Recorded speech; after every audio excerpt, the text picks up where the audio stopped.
Welcome in, everybody, to the Flagship Podcast. I am Chip Brown of Horns, 247.com. Very excited.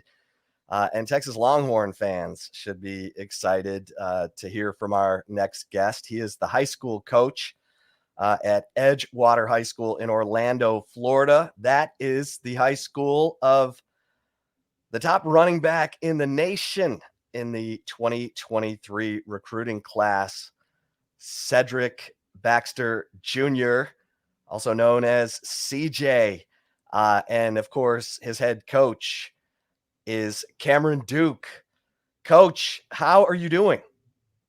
I'm good, Chip. I'm excited to be on here and appreciate you guys getting me on and looking forward to what the future holds for Longhorn Nation. Well, it sounds like there's a lot to be excited about, and no one got a chance to see CJ up close, rushing for 3,759 yards, 7.6 a carry, 42 touchdowns than you did. And so when I'll start with this. When did you know that CJ Baxter had a little something to him? We're allowed to have our incoming freshmen work out with us in the summer that'll be coming to our school. And when he walked in the weight room in June of his end of his eighth grade year, going into ninth grade year, he looked different than every other ninth grader that was coming in. And then watching him work out, he was a quiet kid. He didn't, he just kind of came in and got with his designated group and just started working and watching him work and lift and the conditioning stuff that we're allowed to do here in the state of Florida in the summertime. It was pretty impressive as a freshman. And about midway through July, heading into fall camp, about a couple weeks till fall camp, we take our varsity team to a FCA Fellowship of Christian Athlete team football camp that is hosted every year here in Central Florida with us and about 11 other teams. So there's 12 teams there, really talented football teams from across the state. And it's a padded camp. And we have our varsity team set, but I always leave about 3 or 4 spots available for either kids that, are new or somebody we think that might be able to contribute on the varsity. So we bring CJ to camp with us, didn't know quite what he was going to be. Was he going to be a tailback? Is he going to be possibly a defensive back? I mean, he's got the height of a wide receiver. But we knew we wanted to bring him to camp. Well, we put him back at tailback, and against varsity competition going into his ninth grade year, he broke off a few runs that I'll never forget. And I looked at my staff and said, yep, this one's going to be special. How he could accelerate and put his foot in the ground. Of course, you could see how big he was going to get. He was already a big kid, but not as, of course, not as big as he was at the end. By the time he left us, but he was physically ready to play varsity, and he had some runs that made you say, "Wow!" Going into his freshman year. So he was a 4-year player for us on the varsity. One of the I've been at Edgewater now 6 years. I just finished up my sixth season, and we've had some good teams and some really good success. And we've only had 3 players ever play up for us as a freshman on the varsity, and he was one of the 3. Yeah, for those folks in Texas who don't know about Edgewater High School, tell them, about the class they're in and the success that you've had there. We got here in 2017 January, so just about we're going on year 7 now, and they had fallen on some tough times. But if you look at the history, they had been successful in the early 2000s, and I knew all about it. And then when the good Lord led myself and our staff to Edgewater, we were able to have some pretty early success, winning 9 games our first year. Then our second year, we went 12-2 and lost in the final 4. And then our third and fourth year, we played in the state championship game against St. Thomas Aquinas and played them really well, but lost both those games in the state championship game to a South Florida private school power. And then in 2021, 10-2 in this past year, 12-1, and made a third round run. So we've had some success and been fortunate to have great players like CJ and a great staff. And been fortunate to be a nationally ranked team and played some really, really good competition here in the state. We previously been in what they call Class 7A. They recently just changed it. We're now what they call 3 Metro, but according to Max Preps, it's one of the hardest classifications in the country to play in. Yeah, I mean, and the state championship games you referenced, was that CJ's freshman and sophomore years?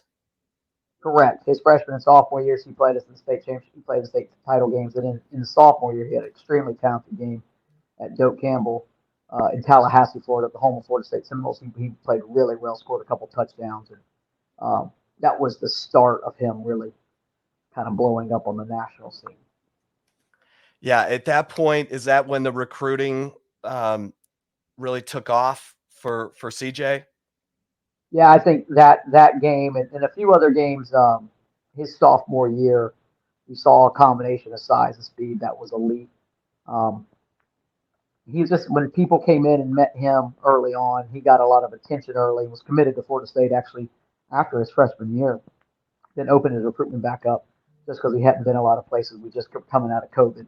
He was able to actually now get back to campuses and so forth. So, yeah, after that, his sophomore year, after the state title game, some things took place in that spring going into his junior year on a recruitment level, and then his junior year, he exploded.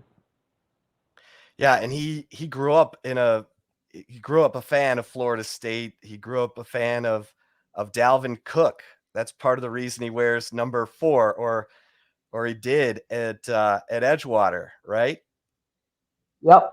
Family grew up a Florida State fan. He's a South Florida kid and family originally. So Dalvin Cook, of course, is from the Miami area. So watching him in Tallahassee and family being a fan, he got a chance to see Dalvin and a few other good running backs come through Tallahassee early on in his being a kid and being a fan. And coach, for those again who aren't watching Edgewater, what kind of offense were you operating? How did CJ fit into that offense?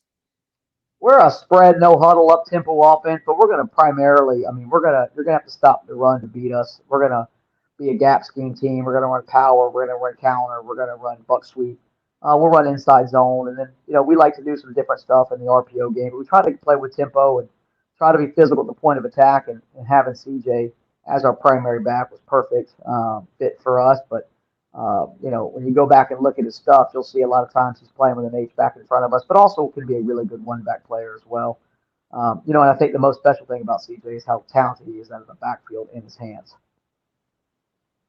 Yeah, and that's go ahead and elaborate on that a little bit more, and just in terms of what you saw him uh, do the best, and how did he impact his teammates? I think the thing that he impacts his teammates is he holds everyone around him to a very high standard. And he keeps guys around him accountable. He's a really selfless guy. He's not going to worry about his stat line at the end of the game. He really cares about winning. In today's climate and culture of football, that's big. Our main motto, our first motto, and our core values is selflessness, and CJ is that. He cares about others before he does himself, and that's prevalent in the weight room, in the practice, on the practice field, in the classroom. He's off the charts academically, and that led. I mean, he was the sole leader of our team the last 2 years. There's no doubt. We had a lot of other good leaders too, but his leadership is the best I've ever seen in 19 years of coaching high school ball, and he makes those around him so much better. And I've always said a good player is good, but a great player makes those around him elite. And he does that. Does he do that by leading by example? Is he vocal? How would you describe his leadership? It's a combo. He's definitely leads by example. He's early to things. He's always on time. He's accountable. But see, he also knows how to challenge players when it's time to challenge. He also knows how to go behind, kind of behind if a kid's getting coached up pretty hard, he goes and puts his arm around him and encourage him. He knows when to encourage. He knows when to challenge. That's really a testament to. That's a gift. I think that's a God-given gift. That's also something that's been taught to him by his family. His mom and dad are great people. So he knows when to challenge and to get on somebody, but also when to love them and encourage them and build them up. Um, he can kind of see what I can call feel the room, right? He can kind of feel what a player needs in that moment. But you can't do that if you're also not leading by example. And he does that consistently, just with how accountable he is, how hard he works, and of course the production that he's been able to have. When everyone wants to know if a player is going to be able to shine when the lights are the brightest on the biggest stage. You mentioned him scoring a couple touchdowns in the state championship game as a young player. But you mentioned to me before a game that he had against Jones High School, and tell the folks about that game, because I think it was a 4 overtime game. His junior year, we played Jones, and they have been a nationally ranked team like us, and they're really right down the road. They've been a top 100 Max Preps team consistently the last few years and do a great job. When we played them um, week 3 of his junior year, 2021, and he ended up having 40 carries, and we didn't even know that until the end of the game, for like 250 or 260 yards, and I think 3 or 4 touchdowns, and then we won it in 4 overtimes. And it was wild, but his demeanor was, as the game wore on, he wanted to be the guy that put the team on his back to go and finish off the game, to go find a way to win the game. That's kind of, when it's time to lights are the brightest, he wants to be the guy that's going to go and lead his team to victory. And if he does it too, he's going to be the guy that's going to do everything he can to make sure he does it, and then never point the blame at anybody else, because he hasn't been, at Edgewater. We played some really good uh, teams over the last 4 years that he's been a part of. We haven't won all those games, and so when we've had a difficult loss, how he's handled those and how he's led after those games, he's even more a testament to his character and to his leadership. Because it's really easy to lead when you're consistently successful. It's what you do when you have when you have a speed bump or some adversity that strikes it. He's the best I've ever seen when adversity strikes, and how he responds, and how not only responds for himself but to his teammates. And that 4 overtime game, this is a funny story I didn't get a chance to tell you. That was coming off a week 2 loss. We lost to Venice High School. That ended up winning the state championship game, or state championship 2021 in the highest classification. We went down there and played. And I actually, as the head coach, wasn't able to be there because my daughter was born on Friday night. Of all the nights that she was born, we have a 16-month old daughter. She was born week 2 of his junior year on a Friday night. And I could not be there. I was with my wife during that time. And I remember CJ texting me before and after the game, kind of checking in. But we lost that game. And we came back, and I met with I met with my players individually. Kind of, he came and saw me, and there was things that he told me that he didn't like that was happening with our team, that he wanted to make sure we got corrected from a character and leadership standpoint. That following week is when he led us to a win against a nationally ranked opponent in a 4 overtime game where he put the team on his shoulders. And that's who he is, and that's who he's been with us for 4 years, and hopefully what he's going to be with you guys. Wow. That's impressive stuff. It's hard to find kids that talented who are that humble and hungry and thinking of others, especially in this day and age of social media and now NIL. In talking to his dad, he said he didn't want CJ making a decision based on NIL. He wanted him to go where he was comfortable. And he just sounds like a kid who gets it, which is, I mean, obviously just from the way you're talking, a bit of a coach's dream. Yeah, that says everything you know about his dad and his mom and his family. They weren't gonna he wasn't gonna go just for NIL money, and he wanted, and they were involved in the recruiting process, but they were gonna let their son make the decision. And they're the best. They're the best. They're great. They're great family. They're friends of our family, and it's been awesome. And they've raised a really quality young man, and they have other children too that they've done a great job raising. So, when we got him, he had already had great attributes that had been instilled in him, and I think, hopefully our program helped him continue to grow and develop as a man, not just a football player. And then now it's y'all's turn. Well, and now, I mean, I guess his mom Latoya makes some great food too, because I think he had the offensive line over to his house a few times. Probably too many times for her, as much as food as those guys eat. But yeah, he always gave credit to his offensive line and those around him. And one of the best ways you can give credit to high school offensive linemen is to feed them. And yeah, his mama can cook, so they were very appreciative. I know that. I love it. Okay, we'll take a quick break with Edgewater High School head coach Cameron Duke, the head coach of Cedric Baxter Jr., CJ Baxter, the top running back in the nation in the 2023 recruiting class. And if you're watching us on the Horns 24/7 YouTube channel, we'll roll on. And Coach Duke, when you look at the recruiting process, you and I talked a little bit beforehand, and you said Tashard Choice immediately when I talked about CJ's affinity for Texas. Can you elaborate on that? Coach Choice did just an unbelievable job recruiting him. I think was upfront and honest, and built a great relationship with him. Built a great relationship with him when he was at Georgia Tech.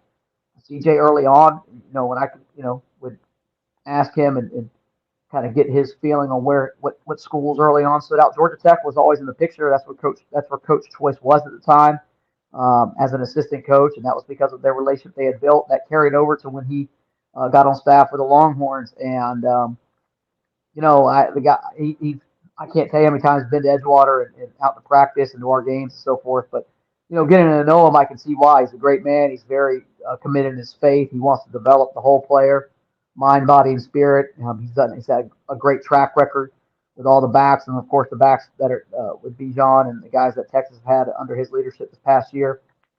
I think it was that was the difference maker of all the recruitment, was just the relationship we had with Coach Choice, and I can see why. Because you had the helicopters landing at Edgewater High School, right? We did. We had some helicopters land, and some, the who's who of college football showed up. They weren't there to see me, I promise you that. So it was great, and that was good for the whole program. But the difference was the consistency and the relationship over time that he built with Coach Choice. Yeah, I can imagine. I mean, Nick Saban, Dabo, Sweeney, Kirby Smart. I think we're all spending some quality time at Edgewater High School. You probably have all the coaches' cell phone numbers in your phone. What was that the craziest recruitment you've been a part of? Yeah, we had some really big time players that came out, but the COVID year, so that was that. But of course, the coaches couldn't be on campus, and we've had a lot of other players that have gone off to some really big time Division I programs. But I think CJ for sure, from start to finish was, and then because he started, he was a national recruit early on, then we hit COVID, then we came out of COVID, and coaches were able to get back on the road, and his junior year. Was such. I mean, all of his years were really good. His junior year, though, he was fully healthy and just was lights out. And so it opened back up in January, and it was pretty nonstop for his entire time until he committed with the recruitment. So, but so many programs did a great job, and I think he had a lot of respect for all the programs that recruited him. And then he made his decision in the summer, this past summer. And one thing I appreciate about CJ, he's a very loyal young man. He stayed at Edgewater all 4 years. I promise you, there were a ton of high schools that I'm not going to name that tried to lure them to their school. He said, no, I'm an Edgewater Eagle, and stayed there all 4 years. His loyalty is something that is a trait that is phenomenal, especially in today's climate and culture in football. And then, when he committed this summer to Texas, he stayed true to all the way until he signed in December, and now he's on campus with you guys. Yeah, I think he mentioned that he's in a group text with Arch Manning and other members of that Texas 2023 recruiting class, and that they were already, kind of pushing each other to, be the best that they could be heading into their early enrollment there in January. Did he mention anything about, the other guys in the class? It's obviously a top 3 recruiting class. I think he was excited, just the different, of course, Manning and all the different great players that are coming from all over that he thinks is a great class. And they built early relationship in the summer and then stayed true. And, he's there now working hard. I know that. We texted the other day, and I think he had just gotten done with the early morning workout, and I could tell he was pretty white, but in a good way. He likes the work. He likes the grind of it.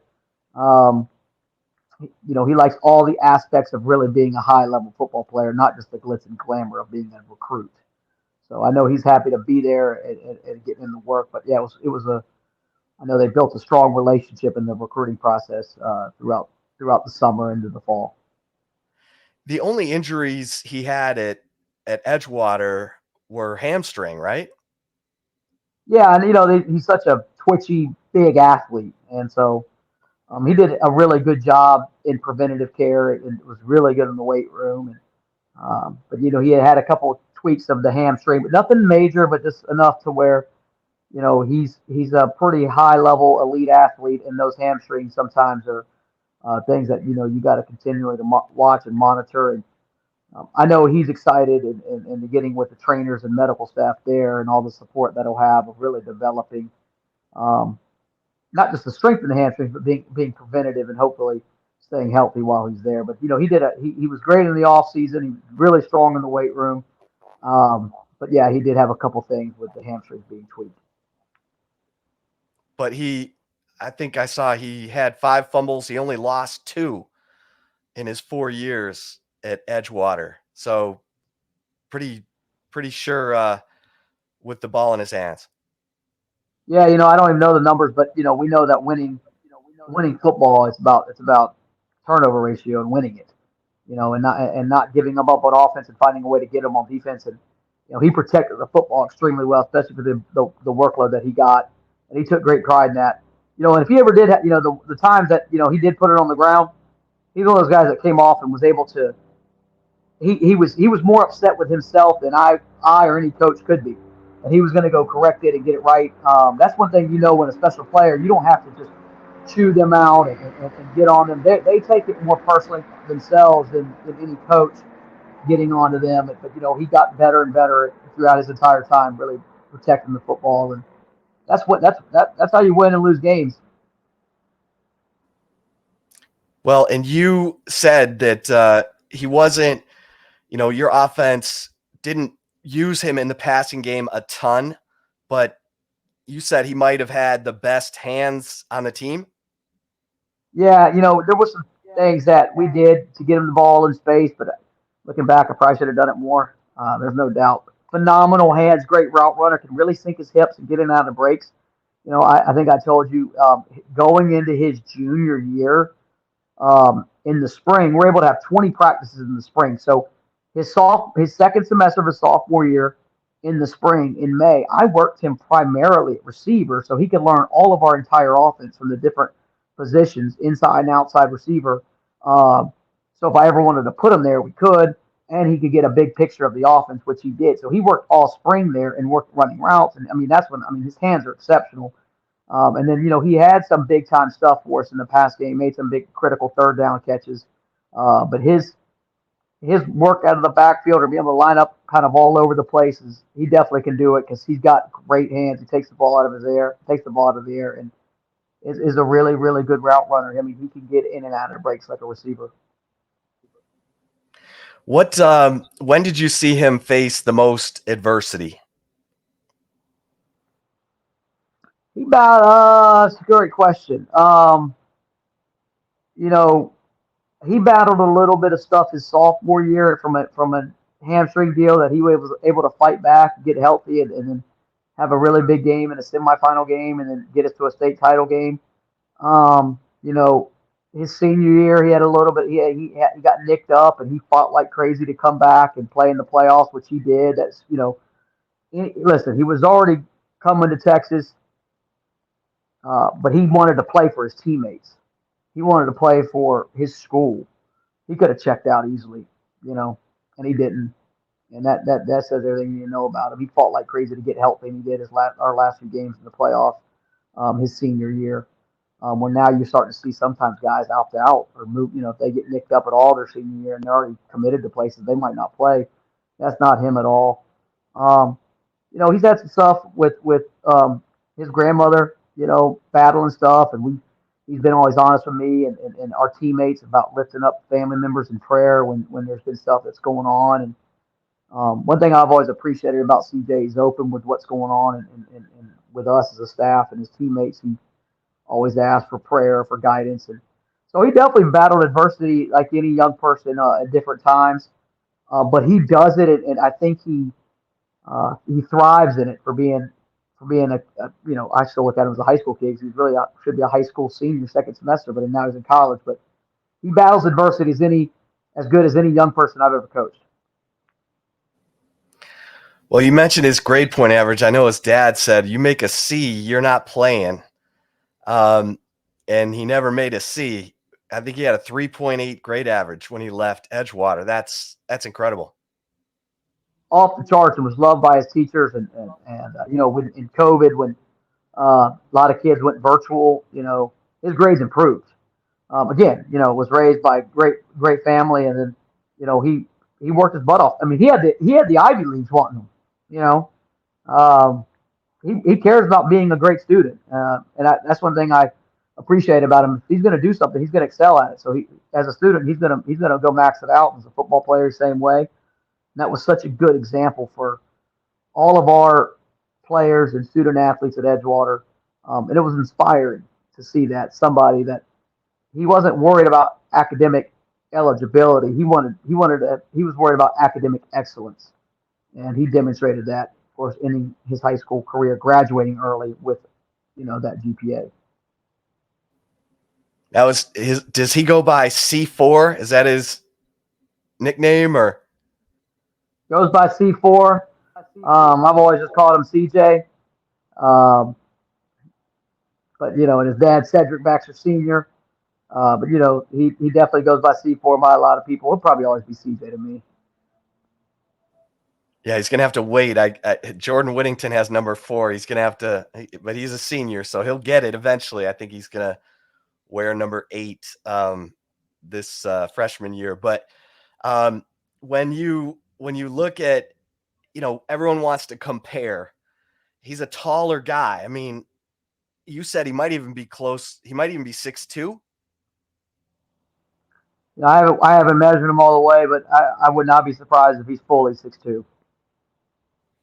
And, when you have those taller running backs, he's kind of an upright guy like Eric Dickerson, Adrian Peterson. I don't want to get carried away here. Those guys are legends, but, do you have a guy that he reminds you of? He's some of the old heads on my staff said Herschel Walker. Of course, in the state of Florida, people have said Dalvin Cook, but Dalvin Cook's I don't think that tall. I've never had one like him. I'm trying to think. The thing that's impressive is how big he is and powerful, but he can make you miss, and then he's got the top end.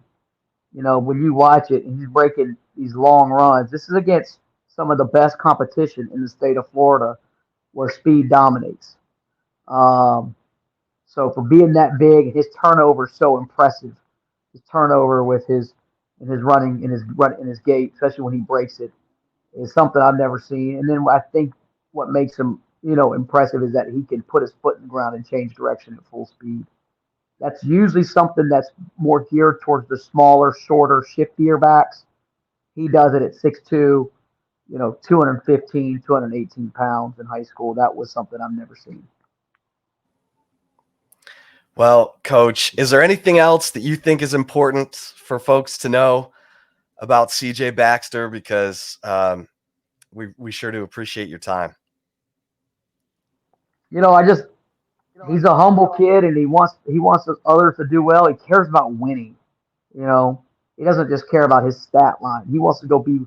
He comes from a winning program and has won a lot of football games, and that meant a lot to him, and that meant more to him than any other stat that he would that he could acquire while he was with us. That's rare when so many times football has become about me or self. He's not that.